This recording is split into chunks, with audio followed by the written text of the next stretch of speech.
Welcome to the Stone Soup Recovery Podcast.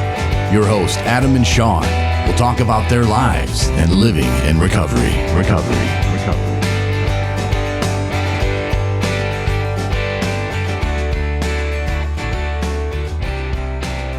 Hello, welcome to Stone Soup Recovery Podcast. My name is Adam. And I'm Sean. On tonight's podcast, we have a special guest. His name is Jay. Hi, I'm Jay. Hi, Jay. How you doing? I'm pretty good. Good.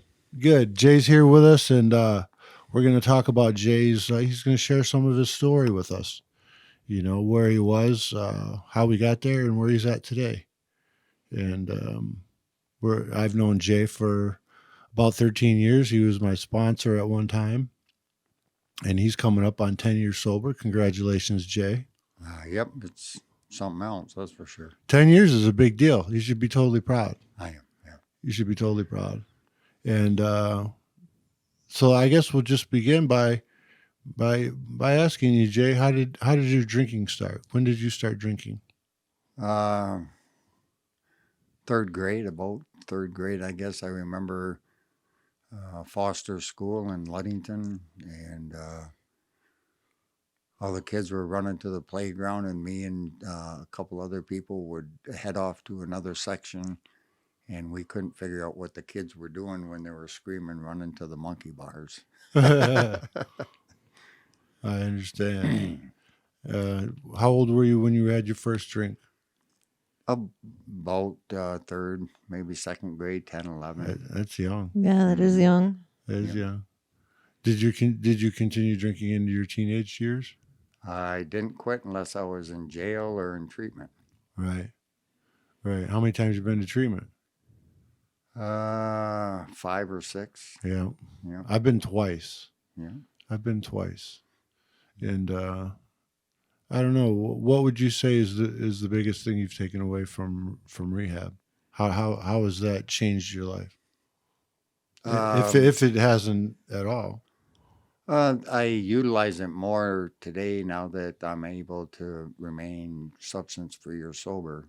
But when I was in treatment, kind of like where it talks about in the big book, that the kid whistling in the dark, that you know, I thought I had it. I enjoyed not drinking. I wasn't really bothered about it. And then the second step of the first step, which is the unmanageability. Yeah. And my life would become complicated. And then out of nowhere or somewhere, I would just start drinking. And then once I started drinking, You couldn't stop. I didn't want to. That's how I was. Mm-hmm. Yeah. You know, and that's a mark of an alcoholic is once you start drinking, you just can't stop. You know, there's like the doctor's opinion talks about the allergic reaction. Mm-hmm. And for alcoholics, some people can drink and they're fine. Other people have an allergic reaction to it. Me, I turn into an asshole automatically. So that's my allergic reaction, you know. But I would like to hear more about, you know, maybe your years of drinking and maybe some things that you've gone through. Maybe you could share with people that would help. Like I said, that I really enjoyed my full flight from reality. Yeah. That even though I knew I was doing things that were incorrect or not necessarily legal, I wasn't a major criminal. As now if I was to have worked for the mafia or any big criminal organization, they would have murdered me or fired me a long time ago. I was a loose cannon. You know, every year I was in jail. Yeah. For drunken disorderly or joyriding, not paying my fines, not obeying probation. I was discharged as non-compliant up until 2013. I really enjoyed the beach, the parks, Frisbee, going out to bonfires. It's a lot of fun in recovery. No, I'm talking about in my addiction. Oh, okay. Yeah, okay. You enjoyed all those things. Well, I did when I was younger. Yeah. Tremendously. I remember drinking. Everything was drinking. Drinking was always involved in some way. You know, like you said, playing frisbee. Or my friend Corey jokes about he drank while doing the dishes. You know what I mean? So Drink while he was in the shower. yeah, right. Drink while he was sleeping. Vodka and water, you just have to push out your cup a little bit. Keep the soap out of it. Yeah. That could cause problems. Yeah. So You wouldn't be full of shit no more. wouldn't be full of shit no more. So what was it that led you to sobriety? What was is there like one point in history where you can go, you know, at this point there's the flip on the switch? Primarily,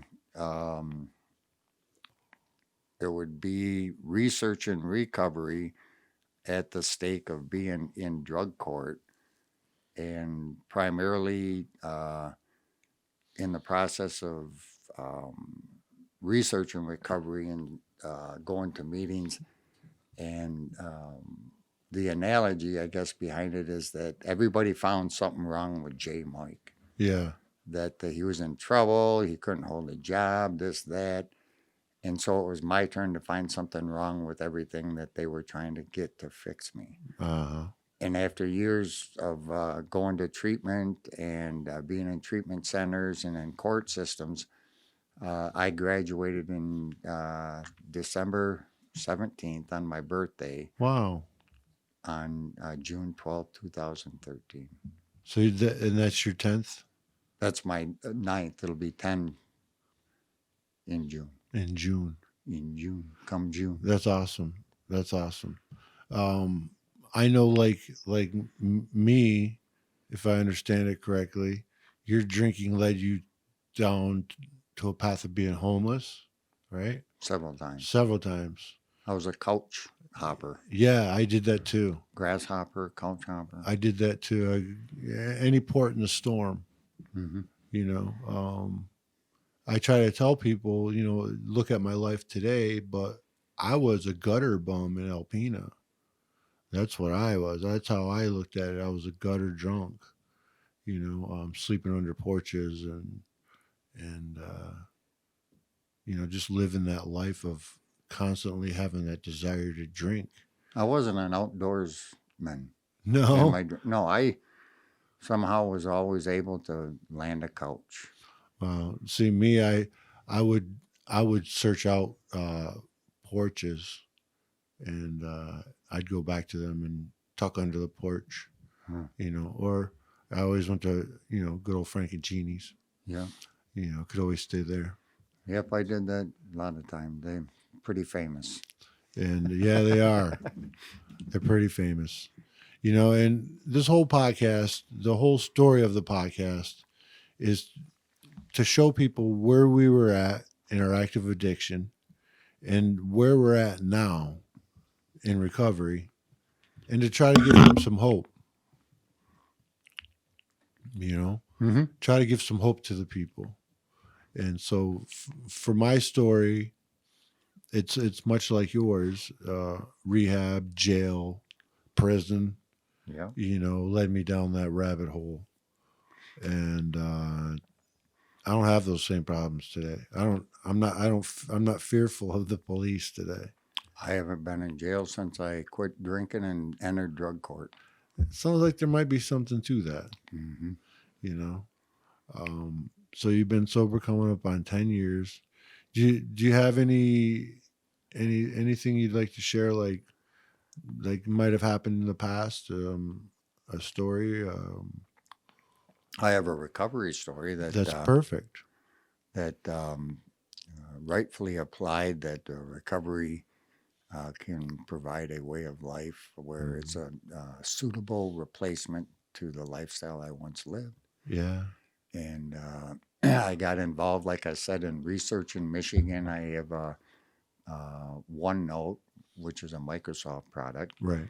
And I put the links in there. It's always on. And in the process of doing that, giving people rides, It gave me a sense of purpose, going to meetings. I like going to meetings with other people rather than by myself. And I would text 10 to 15 people a day. So actually, the last 3 years have been more difficult than my first 6. Yeah. That after a period of time of doing that, then I got wore down.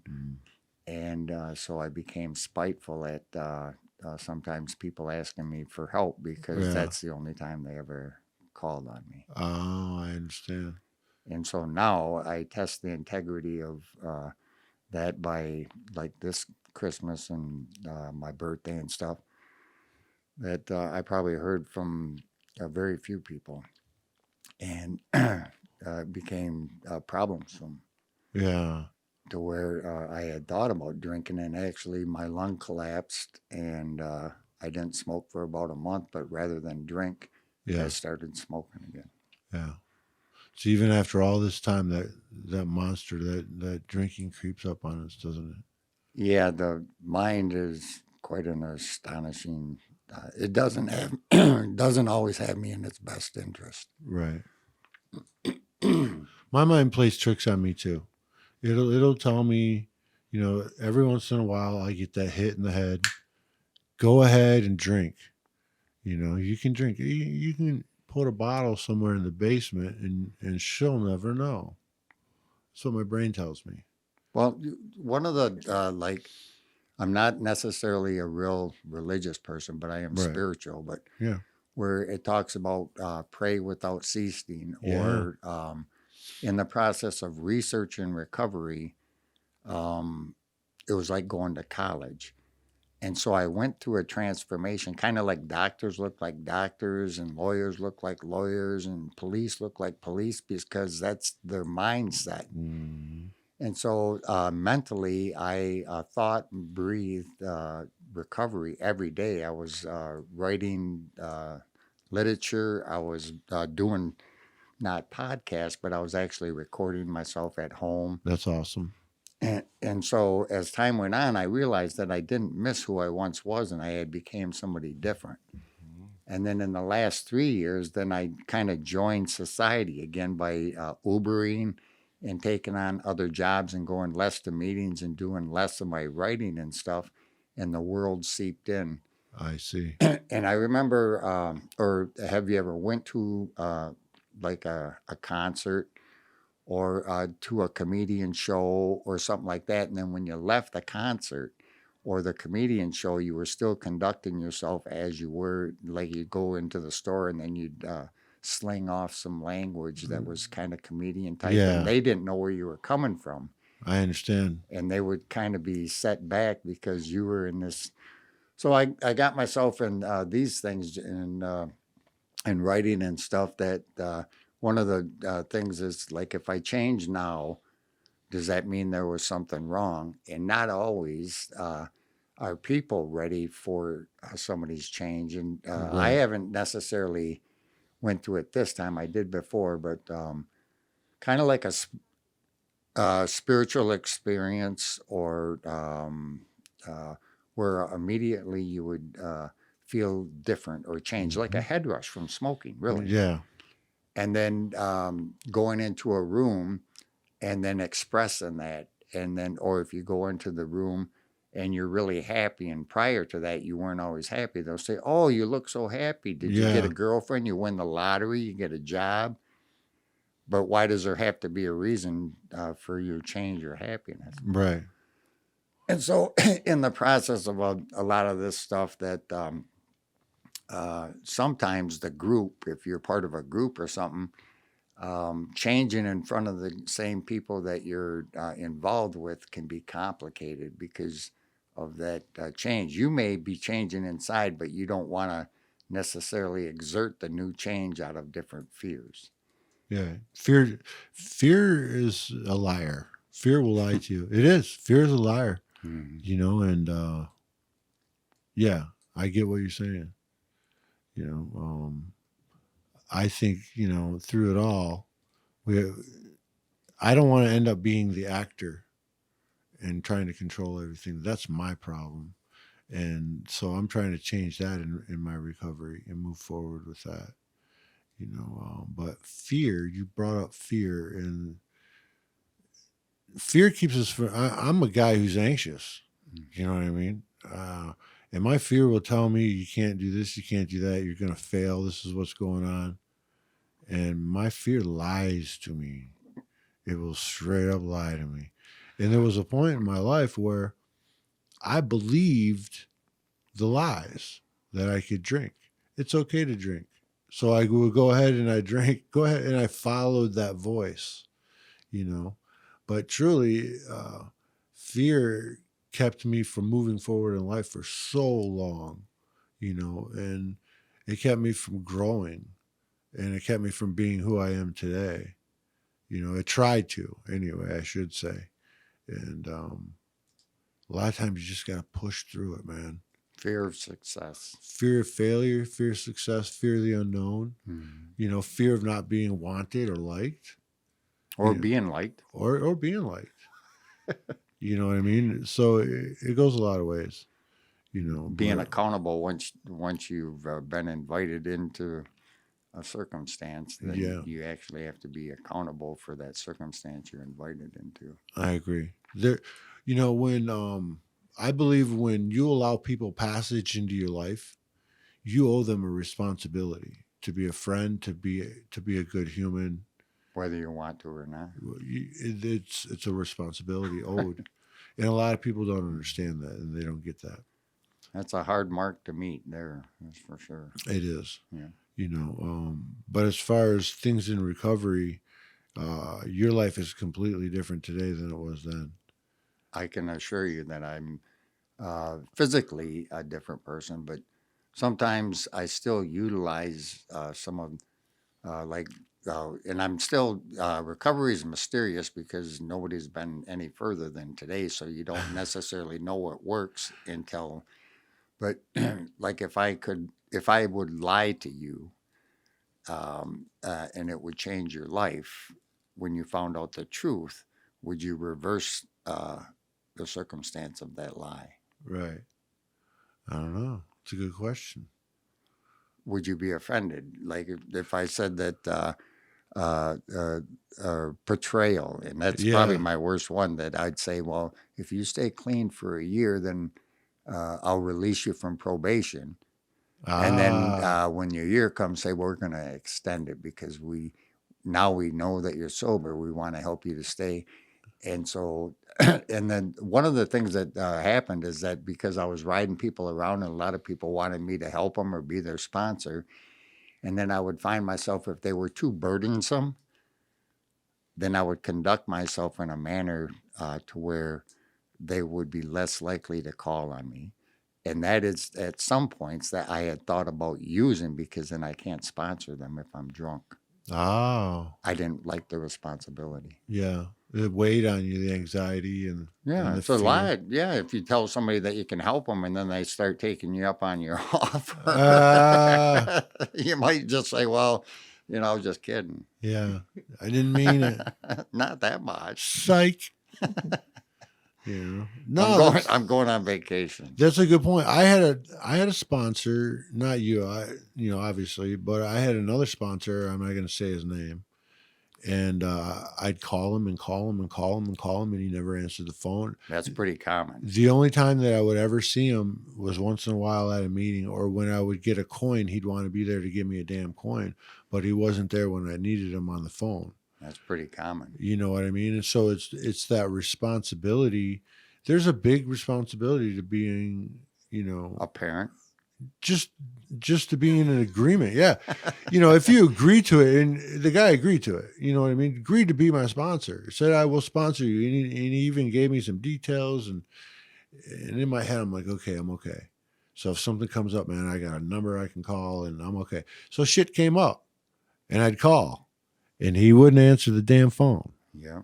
You know what I mean? So. And he wouldn't call you back. And he wouldn't call me back. So I understand. I don't sponsor anybody. Try it. And, well, I should. But there's a responsibility. I should. There's a responsibility there is what I'm saying. And I was let down, completely. on my end, you know, but They say be the change you want to see in the world. yeah, and that's what I did. Yeah. What I realized what I was doing was I was looking outside of myself for a fix to a problem that was internal. It was me I didn't need my sponsor. I mean, sponsors are great, don't get me wrong.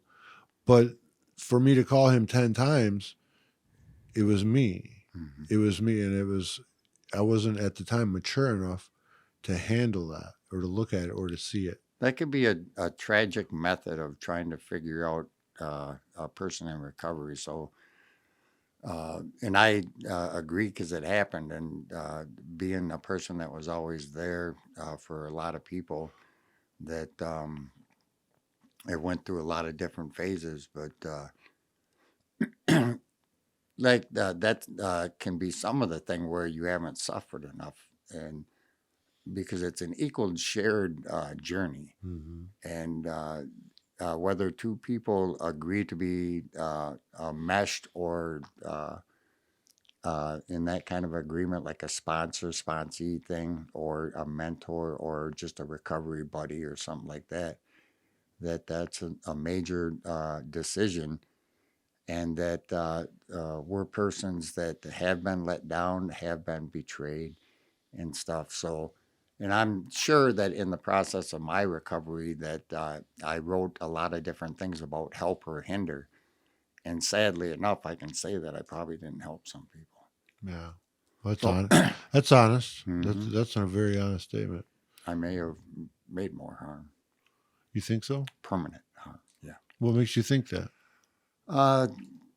Well, because the way I feel, and I don't think people necessarily imagine feelings. So Yeah.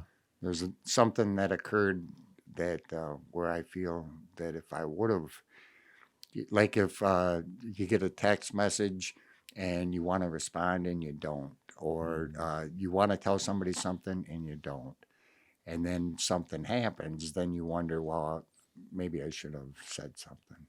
Right. And so now I carry the burden. I understand. Yeah. I understand that. Mhm. Yeah. That's another side of recovery, isn't it? That's the lessons that I tortured some people, Yeah. my mother including. Yeah. Yeah. Yeah. How are you feeling about that today? Well, I'm just talking about it, sitting here with you and sharing it Yeah. in our podcast.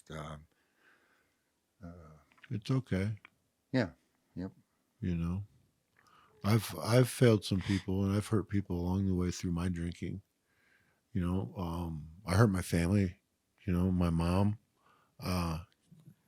She had nothing to be proud of in me at the time. There was nothing good. There was only failure. I failed my daughter. You know, I failed my son. And so those are consequences, secondary consequences of my drinking that I still have to face today.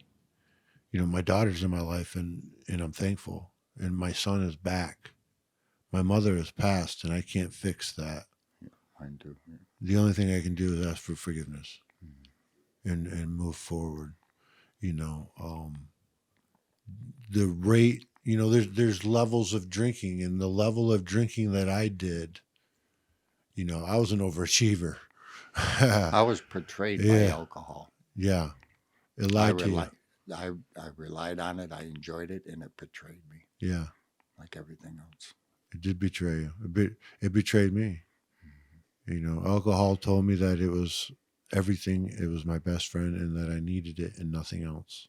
And I lived that way. You know, I'd be under those porches with nothing, but I'd have a bottle. You sure would. I'd have a bottle, you know. Mm-hmm.